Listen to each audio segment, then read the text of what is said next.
More than 17 million veterans rely on the VA for health care, benefits, and support. And the department says big changes are underway to improve how it serves those who have served our country. From reducing the benefits backlog to expanding access to care and opening new clinics, the VA is highlighting a number of reforms it says are making a difference for veterans and their families. And joining us live this morning is Veterans Affairs Secretary Doug Collins to talk about those changes and where the department will focus next. Thank you so much for taking the time to join us, Secretary Collins. Al, it's always good to be with you. Thanks. Let's just start with this. What would you say are the most impactful improvements the VA has made recently? And also, what concrete evidence can you point to that shows that the experience of the veterans is better than it was, say, a year ago? Well, that's pretty easy. It's twofold. Number one, we put the veteran first at the VA, which means that what we do, we don't have a department unless a veteran shows up. So instead of worrying about our organization and our budgets and our organization, we worry about what does a veteran need. That was the first thing.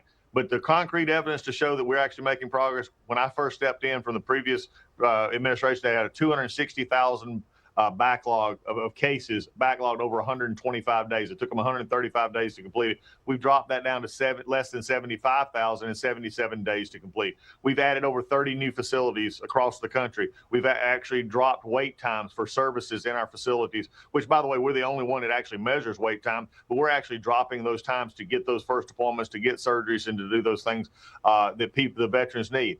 We've also, made it easier for the veteran to get their benefits claims started. We're working on a process right now of dropping that initial claims from about 18 to 20 pages down to about 4 pages. These are the kind of concrete evidence steps that we can show that veterans are able to access their better health care, better benefits quicker, faster, and more accurately. And even with that, though, sir, plans were announced to reduce the staffing significantly by this administration by my count, like some 30,000 right now. So how can veterans be confident this won't lead to longer wait times or impact overall access to care? Because what I just told you, again, it's not about, one of the falsehoods of Washington many times, and the falsehoods across the country, is that more people and more money equal better outcomes. If that was true when I got here, we should have been operating on all cylinders, and we were not. We were going the wrong way. And so what we did is we simply had a reshaping of workforce. We had no RIF, we had no layoffs. It was people who we allowed a early retirement program, which about 30,000, as you said, took advantage of. But what it allowed us to do was actually then say, okay, where does our workforce need to be most effective? Where do we need to put the people that can be most effective for veterans? And that's what exactly has happened. The biggest issue that I have faced over the past year and a half is those that were invested in a broken model or broken system of what the VA should look like. The VA was the sort of the whipping post of the world. We complain about everything the VA does, but yet never wanted to solve it. I'm just taking a different approach because President Trump told me to take care of veterans. I said, we're going to solve these issues instead of just, plastering over them or just taking the complaints from everybody and doing nothing about it. We're actually making it better with better wait times, shorter times to get their claims made. And that's the thing that I think makes veterans services in the long term a very rosy outlook. So our investigative partners recently highlighted concerns from veterans diagnosed with something called inclusion body myositis, or IBM. So they said they face these significant challenges getting their condition recognized for disability benefits. I want to ask what the VA is doing to address these sorts of concerns and ensure our heroes with rare diseases related to their service that they receive fair consideration. I think that's one of the issues that we're dealing with. They are receiving fair consideration. They are being processed as service related. What the condition is they're wanting a presumptive. In other words, it'd be made presumptive that if you present with these symptoms that you're going to be automatically approved.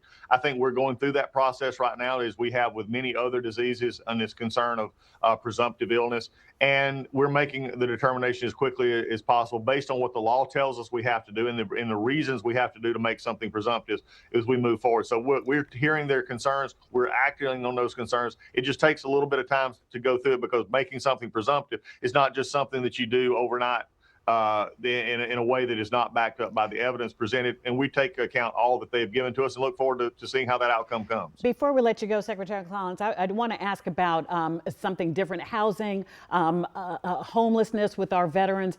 Whenever I see a veteran out there, it just feels like it breaks my heart to see this condition. What's being done to address those concerns?